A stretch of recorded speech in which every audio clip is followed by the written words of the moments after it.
भारत का स्वतंत्रता संघर्ष के इम्पोर्टेंट फैक्ट्स का पार्ट 11। राजा राम मोहन राय का जन्म 1774 में राधानगर नामक बंगाल के एक गांव में हुआ। वे संस्कृत, फारसी, अरबी, अंग्रेजी, फ्रांसीसी, ग्रीक एवं हिब्रू सहित 1 दर्जन से अधिक भाषाएं जानते थे। उन्होंने वाराणसी में संस्कृत साहित्य एवं पटना में कुरान, अरबी एवं फारसी भाषा का अध्ययन किया। उन्होंने 1809 में फारसी में अपनी प्रसिद्ध पुस्तक एकेश्वरवादियों को उपहार लिखी, जिसमें उन्होंने अनेक देवताओं में विश्वास के विरुद्ध और एकेश्वरवाद के पक्ष में वजनदार तर्क दिए। उन्होंने 1820 में प्रीसेप्ट्स ऑफ जीसस नामक की एक पुस्तक प्रकाशित की, जिसमें उन्होंने न्यू टेस्टामेंट के नैतिक और दार्शनिक संदेश को उसकी चमत्कारी कहानियों से अलग करने की कोशिश की। राजा राम मोहन राय की मृत्यु के पश्चात ब्रह्म समाज धीरे धीरे कई शाखाओं में विभक्त हो गया। महर्षि देवेंद्रनाथ टैगोर ने आदि ब्रह्म समाज की स्थापना की। श्री केशव चंद्र सेन ने भारतीय ब्रह्म समाज की स्थापना किया और उसके बाद साधारण ब्रह्म समाज की स्थापना हुई। राजा राम मोहन राय के नेतृत्व में ब्रह्म समाज ने अंग्रेजी भाषा और पश्चिमी शिक्षा का समर्थन किया। 1817 में हिंदू कॉलेज की स्थापना डेविड हेयर द्वारा कलकत्ता में की गई। 1822 में उन्होंने एंग्लो हिंदू स्कूल स्थापित किया। 1825 में उन्होंने वेदांत कॉलेज की स्थापना की। ब्रह्म समाज में ब्रह्म बालिका स्कूल एवं सिटी कॉलेज ऑफ कलकत्ता की नींव डाली।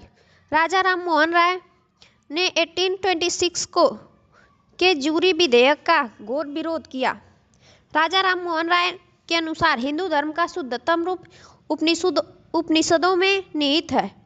जवान बंगाल आंदोलन का नेतृत्व एक एंग्लो इंडियन हेनरी विलियम डेराजियो ने किया। राजा राम मोहन राय के विचारों के प्रचार के लिए देवेंद्रनाथ ठाकुर ने 1839 में तत्वबोधिनी सभा की स्थापना की। तत्वबोधिनी सभा और उसके मुख्य पत्र तत्वबोधिनी पत्रिका ने बांग्ला भाषा में भारत के सुव्यवस्थित अध्ययन को बढ़ावा दिया। हिंदू धर्म सभा की स्थापना 1830 में राधाकांत देव ने कलकत्ता में की। इस संगठन की स्थापना मुख्य रूप से राजा राम मोहन राय और हेनरी डेरोजियो के नेतृत्व में चल रहे सामाजिक सुधार आंदोलनों से मुकाबला करने के लिए किया गया था। ईश्वरचंद्र विद्यासागर 1820 से 1891 और कुडुकुरी वीरेशलिंगम ने 1848 से 1919 में ने विधवा विवाह को प्रोत्साहित किया। हमारे देश की उच्च जातियों में पहला कानूनी हिंदू विधवा पुनर्विवाह कलकत्ता में 7 दिसंबर 1856 को विद्यासागर की प्रेरणा से और उनकी ही देखरेख में हुआ। ईश्वर चंद्र विद्यासागर कलकत्ता में संस्कृत कॉलेज के प्राचार्य थे।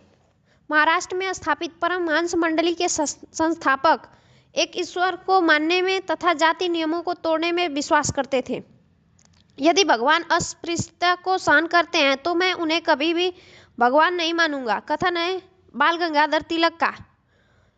दयानंद का बचपन का नाम मूलशंकर था। इनका जन्म गुजरात के टांकरा नामक छोटे से नगर में हुआ था। इन्होंने मथुरा के स्वामी बिरजानंद को अपना गुरु बनाया। 1874 में दयानंद ने सत्य प्रकाश की रचना की, जो मूलतः हिंदी भाषा में लिखी गई।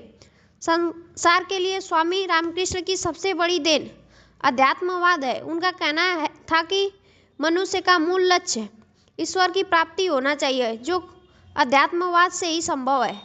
स्वामी रामकृष्ण के शिष्य विवेकानंद थे, जिन्होंने 1893 में अमेरिका के शिकागो नगर में आयोजित सर्वधर्म सम्मेलन में भाग लेने गए। स्वामी विवेकानंद का बचपन का नाम नरेंद्र नाथ था। स्वामी विवेकानंद ने ज्ञान योग, कर्म योग तथा राजयोग नामक पुस्तिका लिखी थी।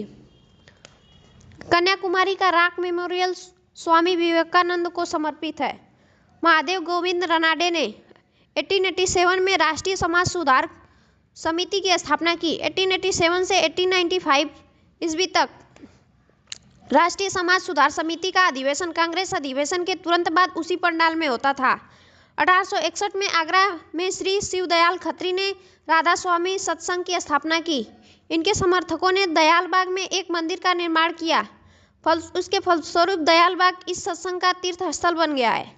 शिवनारायण अग्निहोत्री ने 2 फरवरी 1887 को लाहौर में देव समाज की स्थापना की। पंजाब के मिर्जा गुलाम अहमद ने अहमदिया आंदोलन की शुरुआत की। उन्होंने अपने आप को पैगंबर बताया, जिसका उद्देश्य भारत में शुद्ध इस्लाम की स्थापना था।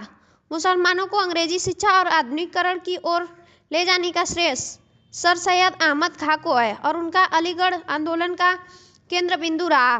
सर सैयद अहमद खां ने 1875 में अलीगढ़ में एंग्लो ओरिएंटल कॉलेज की स्थापना की, जो बाद में अलीगढ़ मुस्लिम विश्वविद्यालय कहलाया। इस कॉलेज के प्रथम प्रिंसिपल थियोडोर बेक थे।